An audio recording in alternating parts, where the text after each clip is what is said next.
What's going on YouTube? It is Texans Takeover back with another video. In today's video, I am grading all of the Houston Texans players' season. So you can see here, you got great season. This is more for the rookies and the young guys saying you got potential. Then you got guys that had good seasons, mess seasons, bad seasons, injuries, which typically mean you missed around 3/4 of the season, or you're just on IR for the whole of it. And then minimal impact is more our practice squad guys, or if you got cut, then you got cut, and we'll know who that is later in this video. We're starting out with Graham Mertz. This is one of these minimal impact guys. He's our QB3. Didn't step in this season. Showed some flashes in preseason though. So, if Davis Mills was to go get a starting job next year, then maybe we have a serviceable backup quarterback or something like that. Or he's just always going to be a QB3 here in Houston. But yeah, decent in preseason. Hasn't played a single snap in the regular season. So he just goes minimal impact. Not much discussion there. Moving on to Davis Mills, though. For him, if it's if we're grading for Davis Mills, it is a great season because he's a backup quarterback. He steps in and goes 3-0. But I'm gonna go good. Actually, no, I'm going great season just because he stepped up when he needed to. The team, really relied on Davis Mills and C.J. Stroud got hurt. He stepped in, went 3-0, barely turned the ball over, had around 5 passing touchdowns, led us to a win against the Jaguars, which is crucial in turning our season. And there's not many start or backup quarterbacks in the league that can say they jumped into a team when their starting quarterback got hurt and went 3-0. Davis Mills is certainly one of them. Played really well when he got the starting opportunity. May get a starting job somewhere next year. Yeah, for a backup quarterback standards, this was certainly a great season for Davis Mills. So that's why he goes all the way up there. Obviously, if he was our starting quarterback, then it'd be a good season or a mess season. But for what he was asked to do, for what he accomplished, I think it is a great season, in my opinion. But that doesn't mean I think he should start over CJ Stroud. I think CJ Stroud's our guy, and really want to ride with him moving forward. Re-sign him to a new deal next year, because I think him and Nick Cayley are both growing in this offensive system. For CJ Stroud, I'm putting him in You Got Potential. I know this is going to be surprising for some people, but um, you know, I think he's on the right trajectory for his career. Um, and you know, I think it's his development that's really starting to begin, really starting to shine. He had that insane rookie year that led to his standards being placed sky high, and he hasn't typically met them in the last 2 years or so. But he's certainly shown flashes. He's putting together some good games, managing games well, knows what he needs to do to win. Is 6-0 in his last 6 starts, and is 2-2 in the playoffs. If he wins this next one, I believe he's the winningest Houston Texan in the playoffs in terms, or for quarterbacks, um, in terms of playoff wins. He's on the right trajectory for his career. He's developing really well, starting to make good reads, starting to put the ball in places where he needs to, where our team can get it and the other team can't. There's a throw to Xavier Hutchinson against the Colts that, he ended up missing, but I like the placement on the ball where it was where Xavier Hutchinson could get it and only Xavier Hutchinson could. Um, I think he's developing in the right way. I think Nick Cayley's starting to call to his strengths, and I think he's been trying to do that all year. It was just more of figuring out what the rest of the team was doing. But yeah, C.J. Stroud, 19 touchdowns, 8 interceptions, just over 3,000 yards. Um, Certainly a good season in my opinion for C.J. Stroud, and I think he's moving on an upward trajectory. So I think he's got more potential. I think he's got a lot left in his tank to show us. Obviously showed the flashes his rookie season, and I think can grow from there. So I think he has loads of potential left to become a very, very good quarterback rather than just a good starter in this league. Moving on to Dara Gumbawale. You know, I think it's a meh season by standards. He's used to being our RB3, kind of got shifted out to the RB4. Had some carries early on in the year, had a fumble against the Rams, and then scored a touchdown against the Chiefs to um, secure his lone score of the season. But it's Dare. You're getting RB3 production out of him, and then RB4 this year with the amount of plays you gave him. Didn't really carry the ball all that much, and I think is just kind of on the roster for special teams. And actually, for special teams reasons, I'm gonna put him in good season because I think he was excellent on the special team side of the ball. Good on kickoff team. I don't know if he was on punt, but I remember him distinctly on kickoff team. Him and Jamal Hill were the two that were always around the ball, always doing something there. And Christian Harris too. Christian Harris was playing an impact on special teams, but Obviously, you have higher expectations for a Christian Harris rather than a Dare or a Jamal Hill, but for Dare, I thought was good enough in the special teams role for the amount of money we're paying him. I don't mind that level of production that he gave us on special teams.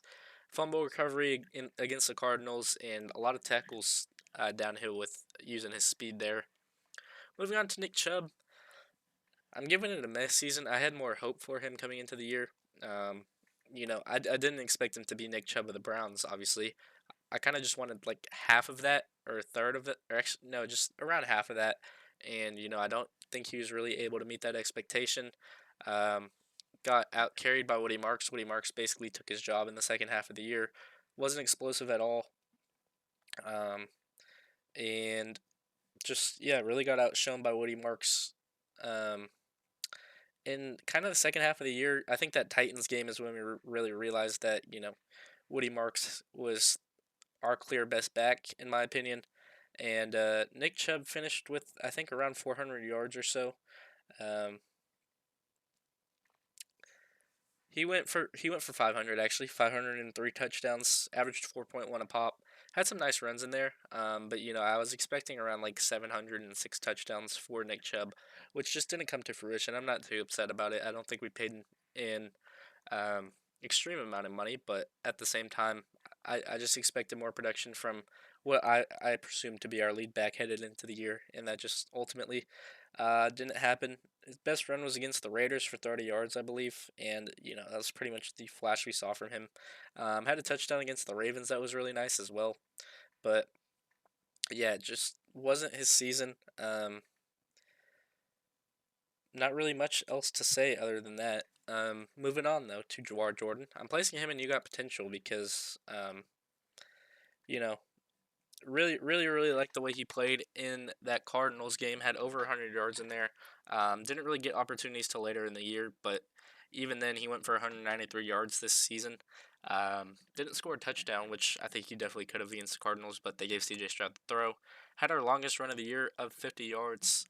Um, and, looked bright when rushing the ball. Only had 4 games where he was on the active roster. Went for 101, 53, 36, and then against the Colts, got injured, so he only had 3 yards in that game. It's yet to be seen whether or not he'll play in the playoff game against the Steelers. I think we could really use his speed and his, ability to run the pitch in the outside zone, but certainly has potential. Um, a lighter back out of Louisville, only 186 pounds, but I think he played very, very, very well this year. For the amount of carries he got and the amount of opportunities he got, so I'm placing him in the You Got Potential. And then Woody Marks, I'm going to give him a great season. Only averaged 3.6 a pop, but at the same time, you expected him to be your RB2, ended up getting the bulk of the carries. Went for 700 yards and 2 touchdowns, but was also important in the blocking game. In the receiving game, had more receiving touchdowns than rushing touchdowns, actually, with 3. So 5 total touchdowns on the year, about 1,000 total 900 total scrimmage yards, I guess. 911 was his final total, but a really good season for Woody Marks. Didn't expect him to, look as good as he did. To be honest, he's 200 pounds, so he's a bulky back, but it just seemed like his legs were always churning. Had some really, really good performances in there. Didn't have a 100-yard rushing game, but got close twice against the Chargers and the Bills, where he was about 25 yards off each time. Um, so yeah, I think it was a great season for Woody Marks for, what you expected out of Woody Marks, if that makes sense. Because you're expecting him to come and be your RB2, and ends up, outshining Nick Chubb and becomes your RB1. So there's that. Moving on to British Brooks, I think it's similar to Dare in terms of a good season because of his ability to step in on special teams and really do a job. Showed some flashes as a runner too, against the Colts where he had 63 rushing yards actually. Um, and he's useful on the fullback dive. He's useful in pass blocking downs when you don't want to obviously show that your full pass, or I mean full run. He's able to keep defenses guessing with the play action ideas and stuff like that. I don't think caught a ball. Actually, he caught 2 balls this year against the Ravens. Um, but or sorry, no, he didn't catch a ball this year. He had 2 carries against the Ravens on the fullback dive, which I was talking about. But yeah, really impactful on the special teams. Him, Dare, Jamal Hill, Christian Harris were really standouts.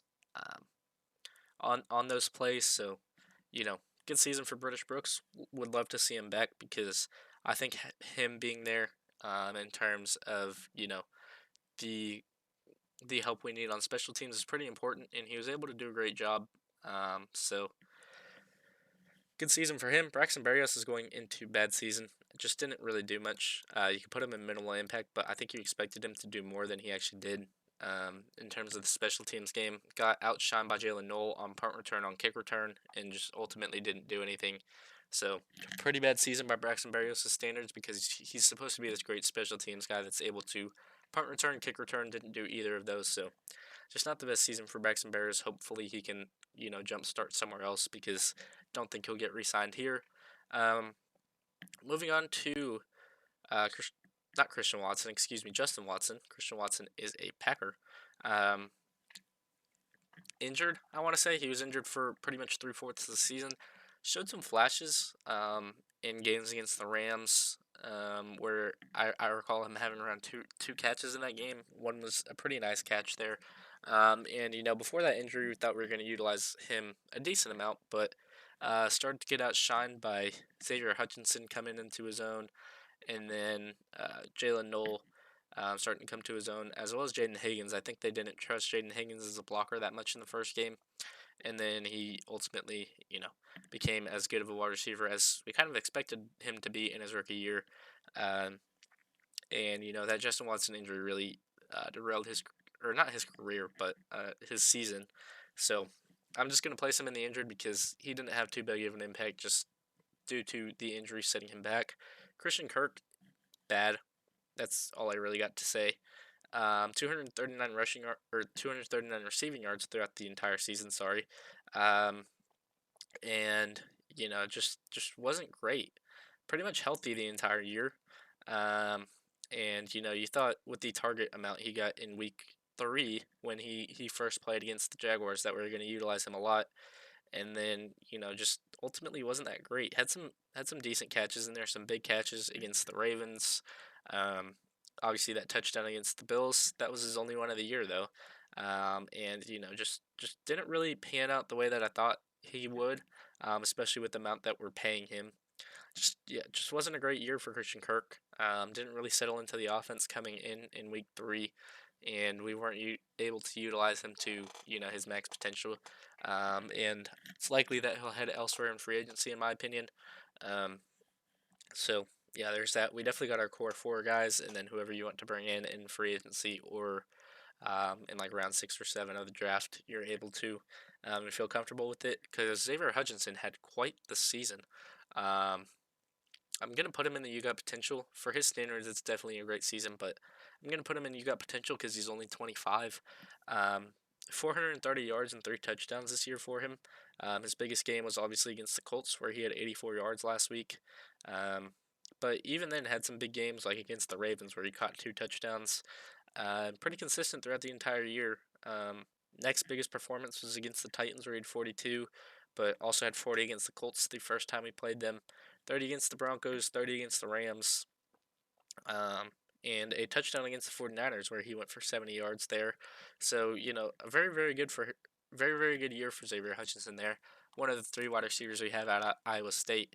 Um, really good season for his standards, and I'm actually going to put him in great season because, for Xavier Hutchinson, you're expecting him to be wide receiver 5 for us probably this year. You're expecting Kirk, Collins, Higgins, and Knoll to be the top 4 guys, but then it seems like the team's really trusting Xavier Hutchinson there. I think our 4th leading receiver after Higgins, Collins, and Schultz there. So, great season for Xavier Hutchinson. Um, really emerged as our wide receiver 3, kind of, even though, you have Kirk and Knoll in your slot particularly. But Xavier Hutchinson definitely can do a role when he's called upon. And I'm intrigued to see how CJ Stroud spreads the ball out in the playoffs. Moving on to Jalen Knoll, though, I think this is pretty self-explanatory in that you got potential. Went for about 300 yards and 2 touchdowns. Had a very long reception against the 49ers. I remember because I was there. And then obviously that big play against the Chargers to score um, that second long touchdown of the game. The first one was to Jaden Higgins. First touchdown came against the Ravens on a little zig route, and CJ Stroud was able to dump it off to him. But yeah, pretty big case of a potential great wide receiver. Um, just great in the return game, great in the receiving game when we relied on him. If you're looking to that Seahawks game, you can really see the potential of Jalen Noel there, just with his contested catch ability for his size and his ability to get yak yardage. Um, Definitely great potential in Jalen Noel. Not really the season that you look in terms of the amount of snaps he got, um, but at the same time, just a really good player in there. You can tell by the return game, punt return, kick return. He was great in, but I think he has a lot of potential as a receiver there. So I think that's pretty self-explanatory for a you got potential. Moving on to Jaden Higgins, our third leading receiver technically, if you count Dalton Schultz. But in terms of wide receivers, he was our second best receiver this year. I'm putting him in great season for a rookie. Really reliable hands, got down the field pretty well, able to make the 16 to 17 yard catches on inbreakers pretty well. Went for over 500 yards, had 6 touchdowns, tied Nico Collins in terms of touchdowns this year, which may surprise some people. But really good rookie year there. Obviously his best game was probably against the Chargers because of that long 80-yard touch or 75-yard touchdown, whatever they called it. As I think it was 75, but had good games in there. Looked decent against the Rams on his opening day. Had a big catch against the Buccaneers. Had a big catch against the Titans for his first touchdown of his career in the fourth quarter when C.J. Stroud found him in the back right quarter of the end zone. Had a good game against the 49ers where he scored another touchdown. Against the Jags, he scored another touchdown as well. Had a decent game against the Titans. Decent game against the Bills as well, where he scored. And then the last 2 weeks he scored as well. And then good game against the Colts there too. So if you're talking about consistency, if you're talking about a guy that's going to get you 30 to 40 yards, even with the upside of 50 to 70, um, it's Jaden Higgins. He had a great season, great rookie year. Showed us what we were expecting from him, just to be a reliable receiver and a great receiver in the blocking game. Um, so it's exactly what he did. That's exactly what we expected. I think he was great in doing so. So great season for Mr. Jaden Higgins there. Nico Collins, I think this is the easiest great season. Had over 1,100 yards, third time in 3 years that he's done that. Um, 6 touchdowns, as I just said, tied Jaden Higgins on that mark. 77 receptions, top 10 receiver in the league in terms of yardage, top 6 in terms of average per play. Averaged around 16 yards a catch, which is just absurd. And there's games in there where he had over 100. Jacksonville, he had 100 twice. Um, then almost had 100 against Tennessee, almost had 100 against the Colts, had 100 against the Chiefs, and almost had 100 against the Cardinals, but had 2 touchdowns in that game. So, yeah, average Nico Collins season is always going to be a great season, um, and not much else to say. Other than that, you got Harrison Bryant here, who, in my opinion, had a mess season. Not too bad. You're maybe asking a little much to put him in a good season though, just because he was our tight end too for a while. Didn't really do all too much. Um, just a serviceable guy to fill in when Cade Stover and Brevin Jordan got hurt originally. Um, had 7 receiving yards on the season. But he was primarily out there to block, be an extra blocker, big body out there to help the run game out. Don't think he was too bad. Um, and certainly helped us out when we needed him the most. So just for that, I'm gonna give him a mess season because he really stepped up when the team needed him because we had no tight end depth. Moving on though to Cade Stover, it's a toss up of what you want to do with him. Do you want to place him on injured? Um, you definitely could because he played 6 games, I believe, um, or 7 because I believe he played against Kansas City but didn't get a reception in that game. Excuse me, but didn't find the end zone. Played about not a third, but I guess a fourth, or no, sorry, like 1/3 and a half, I guess, of the team's games. Um, and didn't really do all too much. We know he's more of a blocker than a pass catcher, but with the connection he already had with C.J. Stroud, I feel like you'd expect him to do more. Showed flashes in that Rams game, but then got hurt. Didn't come back till the Bills game, and then played 3 straight or played from that point on in the season. Wasn't awful. Good as a blocker. Good in the run game. So I'm going to take him out the injured and just give him a mess season in terms of his standards, just because I feel like you'd expect Stover to do a little bit more there. But um, hopefully it's just him getting back into the swing of things and then stepping up his play next season. Moving on to Dalton Schultz, this is easily a great season. Um, if I want to rank these great seasons, I'm going to put Mills at the bottom. Um, Nico or Schultz, then Nico, then um, Higgs, then Woody, then Xavier, then Mills. That's the order I'm going to go with. But Dalton Schultz, 777 receiving yards, 3 touchdowns. Just a really consistent outlet for CJ Stroud this entire year. Been very happy with the way he's played. Really stepped it up since I'd say week 5 against the Ravens is when he kind of turned that corner when he got 60 receiving yards in that game. Then had 98 against the Seahawks, 77 against the Broncos, 53 against the Jags with the touchdown, 51 against the Titans, 55 against the Colts, 76 against the Cardinals with the touchdown, and then 35 with the touchdown against the Raiders, and then 73 against the Colts again there. So a lot of people seem to have good performances against the Colts. I'm not too mad at that. Um, and a great season overall for Dalton Schultz. Pretty much CJ Stroud security blanket when he doesn't have an option. He usually finds Dalton Schultz somewhere.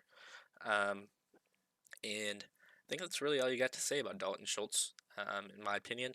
Moving on to the offensive line, starting out with, we'll go with, we won't go with Jake Andrews. We'll hold him back till after our, substitute offensive line come in. Jarrett Kingston, minimal impact, came in for the game that we did not have Titus Howard.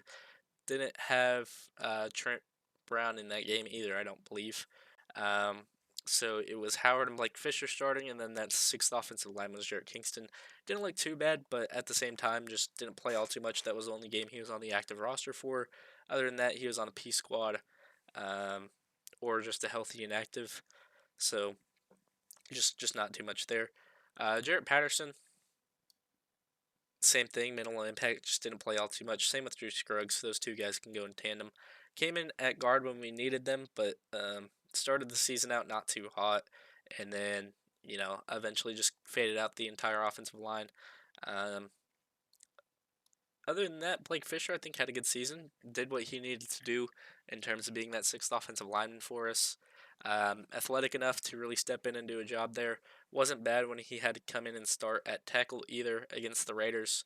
Obviously, that game was a lot closer than we needed it to be, but I don't think that's because Blake Fisher was bad. I think he was our best offensive lineman in the day. So I think it's good knowing that if one of our tackles go down, then we do have a serviceable option as a backup in Blake Fisher. So pretty pleased with that. Pretty pleased with his performance throughout the season. Only miscue was when he didn't report as eligible, and I think we either scored a touchdown or um, secured a first down, and then it got called back. But other than that, I think Blake Fisher is great this year, stepping in as a sixth offensive lineman and really helped stabilize the run game as well as the play action pass game. That sixth offensive lineman does. So kudos to Blake Fisher for stepping in on that or stepping up on that role and doing a great job for us there. Jake Andrews, I'm gonna put in meh. I had higher hopes for him just because I think he's a center that could be very decent in the league, and I think it was just that. I think it was a decent season for him. Definitely improved as time went along, but earlier in the year it wasn't great. Midway through the year, it still wasn't great. Um, I'd say 3/4 or 2/3 through the year, that's when you really said, "Hey, he hasn't been too bad, but still just not good." And then I think he's starting to get to that level where he's been performing good for the last couple of weeks. Um, so yeah, just an average season there for Jake Andrews. The offensive line has really improved um, in terms of where they were last year. So, mid season for Jake Andrews is probably the lowest grade that we're going to get here because Ed Ingram's going into great season, in my opinion. Really, really good in the run game. Really helped us out on that right guard position that needed a lot of help coming into this year. Not much went into the trade for him. I think it was his fifth or sixth that went into getting Ed Ingram, and he's a free agent this year. He's going to demand a lot of money just because of how good he's been this year, particularly in the run game. But even in the pass game too, he showed some flashes there. Great season overall for Ed Ingram, especially for what I was expecting him to do. Um, so I think that's the easiest offensive lineman to put in great season. Other than that, Titus Howard. Um, I'm putting him in great season too. Offensive line versatility is a key thing. I think he was great when he stepped in at right tackle, which obviously is his traditional position over there on the right hand side. But I also think he was great when he played guard. Obviously, able to play any position on the offensive line if he needs to, besides center probably. Really, really helped in shape shifting the offensive line into the unit we have today, with Ursary at left, him at left guard. Then you got Jake Andrews, Ed Ingram, and Trent Brown. Titus Howard being able to shift over to guard is a key reason that this offensive line has been as good as it is the last couple of weeks, with Trent Brown being promoted and playing extremely well. Um, so maybe it's just a good season for Titus Howard because I'm propping him up too much for being a makeshift left guard, but at the same time, I just think he was great this year. Um, and really helped shore up our offensive line in the pass game. So I'm gonna put him in great season. Um, Sorry, my recording just cut. I don't know where I was, but moving on to Trent Brown, excuse me. I'm gonna put him in great season as well because I had high hopes for him from him when I saw that we signed him, and then didn't really play all too much at the beginning of the year, and then really shored up our offensive line when he came in and slotted in perfectly at right tackle. Um, Not the most athletic guy, but a huge right tackle. That's, if he gets his hands on you, you're pretty much done on that rep. Excited to see how he does against TJ Watt in the playoff game because if he's able to neutralize him, then I think we have a dangerous offensive unit moving forward. Um, Played a lot better in the second half of the year. 13th in total offense after I think we were like 22nd after the first half of the year. Um, so, great, great season for the offense in terms of where they were. Just really stepped it up in the second half of the year, and I think a key reason for that was Trent Brown slotting in at right tackle. Moving on to Ariante Ursary, I'm gonna put him in you got potential, just because I think he was great all year, in my opinion. Slotting in at left tackle really really helped us out in the run game. Um, Allowed 8 sacks, which is the most on the team, which is why I'm putting him in. You got potential, but I think Trent Brown's going to be able to teach him up. Um, I think it's great that we have a mentor on the right and then a young guy that's going to be able to develop on the left. These reps are going to be so valuable for him in his career. Um, and I think he's a guy with loads of potential at that left tackle position. Excuse me. Neutralized some guys allowed a low pressure rate, even though he allowed 8 sacks, which is the most on the team, which is why he sits there and you got potential. Moving on to the defense, Darrell Taylor, I'm putting in injured. Just didn't really do all too much this year. Um, and you had high hopes for him from him getting 7 sacks for Chicago, and then coming in on a 1 year deal. Just hasn't really played due to injury there. And if we want to get all the guys with injuries out the way, we certainly could. Tank Dell, sadly, injury. Brevin Jordan, injury. Joe Mixon, injury. Jalen Smith, injury. Uh, Jimmy Ward, own situation, not really injury.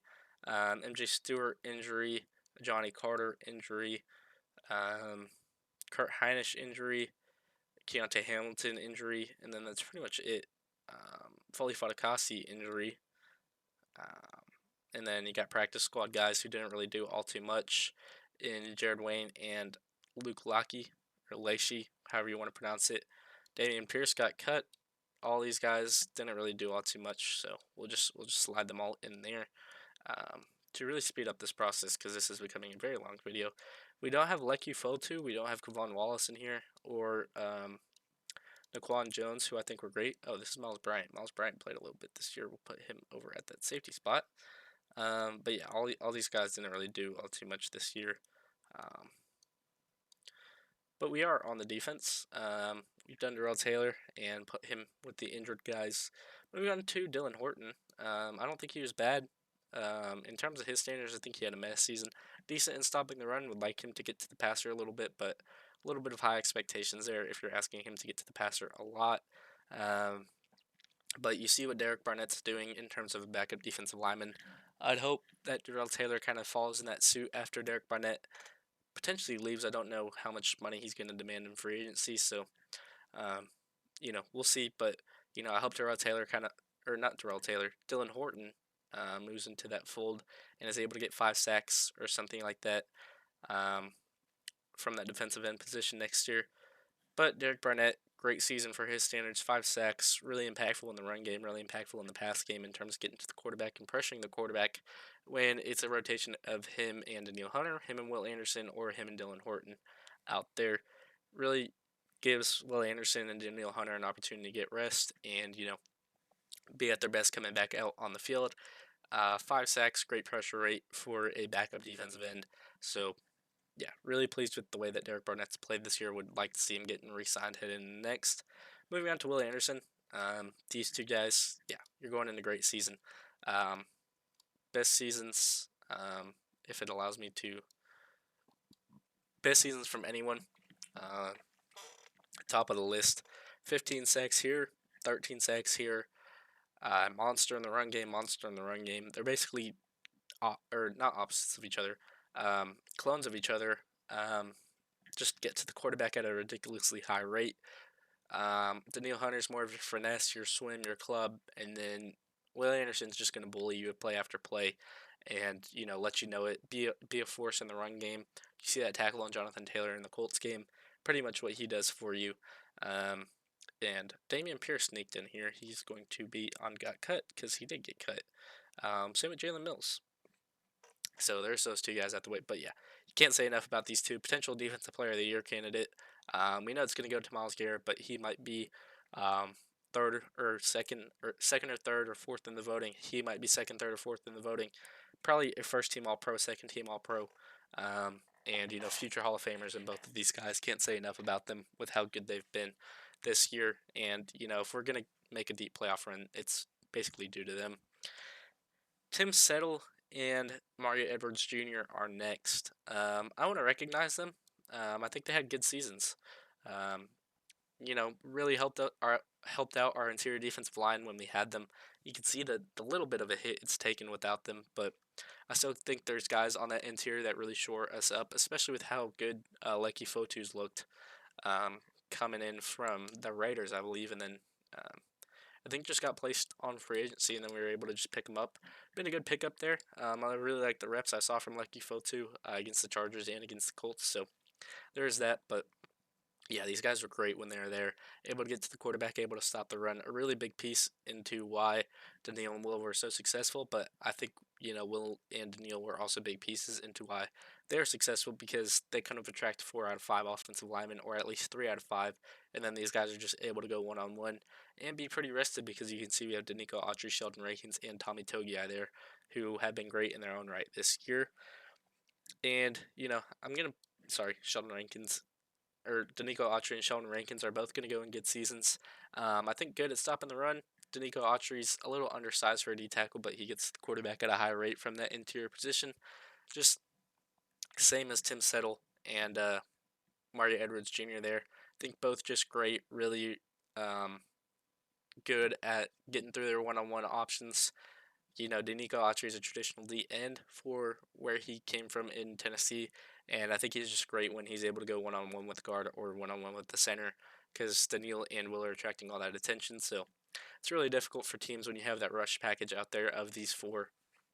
And I just think they've been very solid all year, all four of those defensive linemen that I just pointed out in Tim Settle, Mario Edwards Jr., Danico Autry, and Sheldon Rankins. Um, yeah, really helped shore us up. Danico Autry coming back from injury and being able to play in that defensive tackle position. Moving on though to Tommy Togiai, this is another guy that's going into the great season. You saw some flashes from Togiai last year that you're like, whoa, who's this guy? Where did we get him? Got him from the Browns off of waivers because they released him. 4th round pick out of Ohio State. Had 1.5 sacks last year. Had 1.5 sacks this year. Able to find the end zone in the last game of the season, which I thought was great. But really, really good at stopping the run. Really good reps from Tommy Togiai every time you see him. Just very hard worker. A lot of tackles for loss.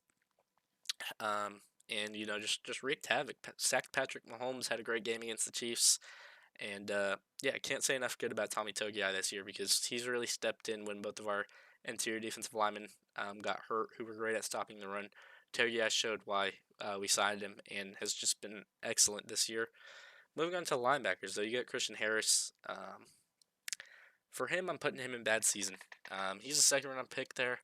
And out of Alabama, you're expecting him to be one of our starting linebackers moving forward. Just so injured, so injury prone, and then when he's here, he doesn't even do much. The team just doesn't rely on him at that linebacker position. and it seems like they're wanting to move elsewhere, relying on EJ Speed, Tommy Togiai, and obviously Aziz Al Shair. Um, just yeah, don't really know what to say with Christian Harris. You could put him in med just because of his special teams contributions, but for a guy that you're expecting to be competing with EJ Speed for that third linebacker when we have three linebackers out there, and not even being able to sniff the field unless one of these three guys come out, and they never really do come out, is a little telling with where the Texans view um, Christian Harris and his development, and that's just evidently not too high. Um, so there's that. You'd really like him to do better. It just doesn't seem like he's doing doing great there. Just doesn't seem like Houston's the place for him to be. He's going to be a free agent after this year, and hopefully he's able to develop into the player that we all expected him to be next year. But yeah, don't really know what to say there for Christian Harris. Just bad season after bad season, really. Jamal Hill, you can put him on the injured because he has been injured quite a lot, but for his special teams contributions when he is here, I'm putting him in good season. Just a really great special teamer in the kickoff game. You see every big hit, especially in that Cardinals game, was pretty much thanks to Jamal Hill. So when he is here, when he is healthy, then he is great in that special teams game. So good season for him for when he was actually healthy.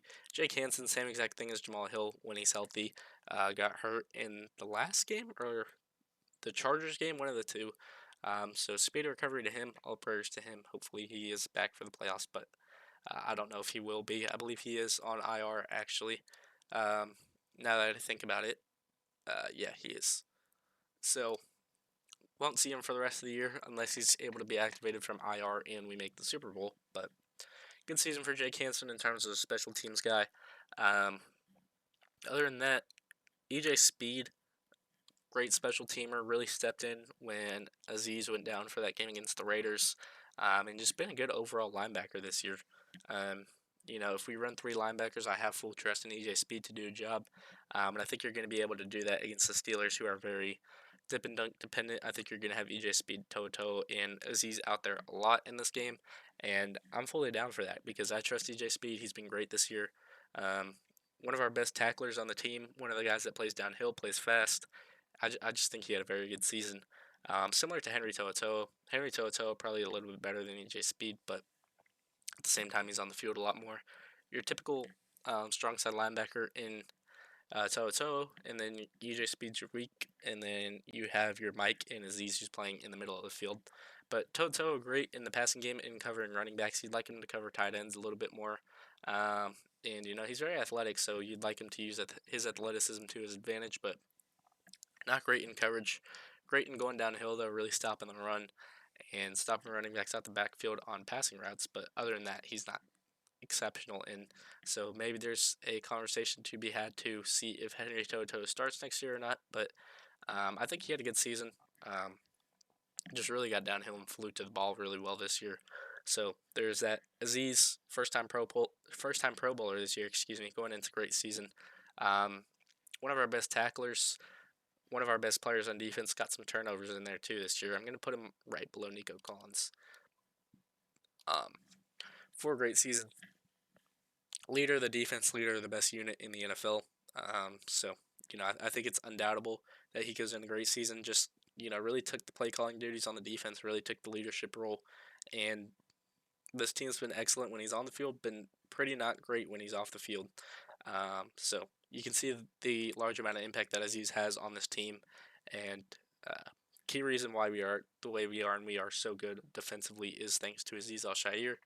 Moving on to this is, I mean, I love Elijah Huzzy, so I just wanted him here. Um, Realistically, it is minimal impact, but for me, I've loved his tape out of college.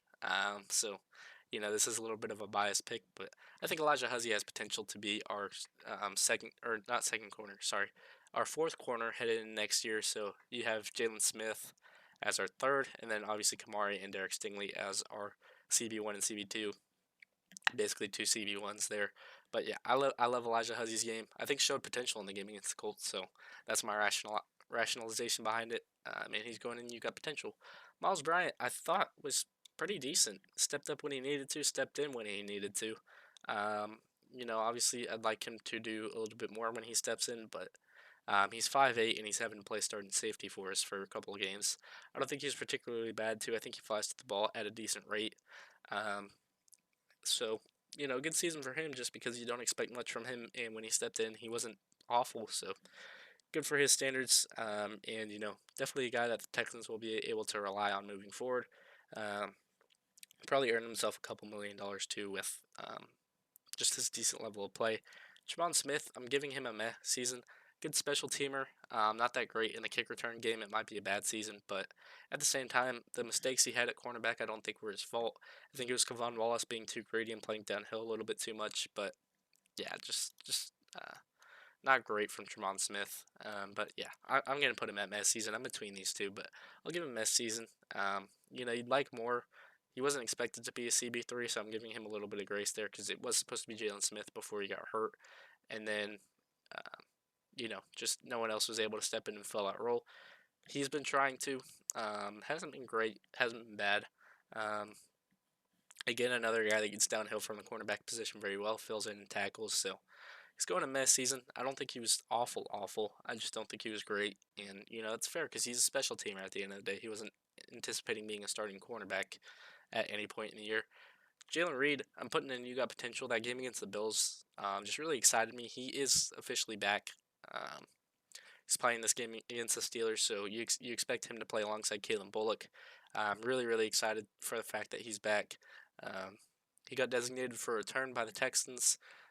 His practice window is open, and then he's going to be activated to the active roster.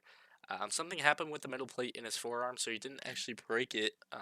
He already broke it, and he had a plate in there. And then I guess against, I believe it was the Colts or the Bills, something happened where he got hit in that plate, and they had to um, basically restructure it, which is basically like breaking your forearm all over again. But glad that he's back. He showed a lot of potential in the game against the Bills, and hopefully he's able to see it through with us in this playoff run because hopefully we go deep. And I think he'd be a key reason as to why because he really gives assurances next to this guy, Kalen Bullock, who I think it had a great season.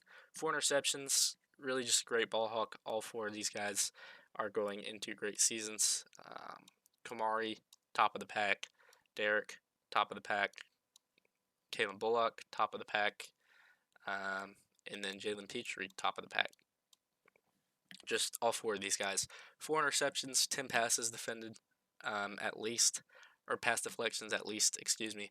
Um, I think one of the only teams in history that have four tandem like that. Jalen Petrie, the Swiss Army knife, can play him anywhere on the field. He's going to make a play. Kalen Bullock, if the ball's in the air down the field, he's going to make a play on that ball. Kamari Lassiter can lock up your wide receiver 1, your wide receiver 2 in man coverage. Derek Stingley doesn't even get the ball thrown to him. So, these four guys, it's self explanatory why they're in great season. Just uh, amazing, amazing football players and probably one of the best secondaries in the NFL, if not the best secondary in the NFL, because these four guys are excellent. And then Jalen Reed, when he is there, is a great player too.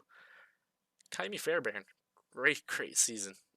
Put him behind the secondary guys. 6 for 6 on field goals, bailed us out in a lot of games. 5 for 5 in field goals against the Broncos, even though this game we lost. Just really reliable. Same with Tommy Townsend, down teams in the 20, down in the 10 a lot. Great season for a punter, probably a Pro Bowl snub. I don't know if Kaimi made the Pro Bowl. If he didn't, then that's probably a Pro Bowl snub as well. I understand the rationale behind giving it to Chris Boswell, but thought Kaimi Fairbairn was great this year. Tommy Townsend was great this year. And then Austin Brinkman, no issues from the long snapping position. He goes into good season. And no complaints there because no issues on long snapping, no issues in terms of turnovers or anything like that, or a high snap or a bad snap or anything like that. So good season for him, his rookie year in the NFL. And you know what? I'll give him a great season because no turnovers there in terms of long snapping, no miscues, no anything like that. So there is that. This is my overall ranking for the Texans season. Obviously 25-26 season. Went 12-5, most wins in franchise history, tied with I believe it was 2012 who went 12-4. We went 12-5. But if we go too deep in the playoffs, then this will be the most amount of games we've won in a season in franchise history. Or if I think if we just win, um, One game maybe. I think that team won the wild card game and then lost in the divisional. But um, yeah, great season for the Texans in the regular season after starting 0-3. Win 9 straight to close it out after being 3-5. Go to 12-5. So yeah, great season for the Texans. This is my overall rankings on the team. Let me know what y'all think. What are y'all grades for our most important players down in the comment section below. Um, Again, if you did enjoy this video, please be sure to like, subscribe, and as always, it's Texans Takeover, excuse me, and I'm out. Peace.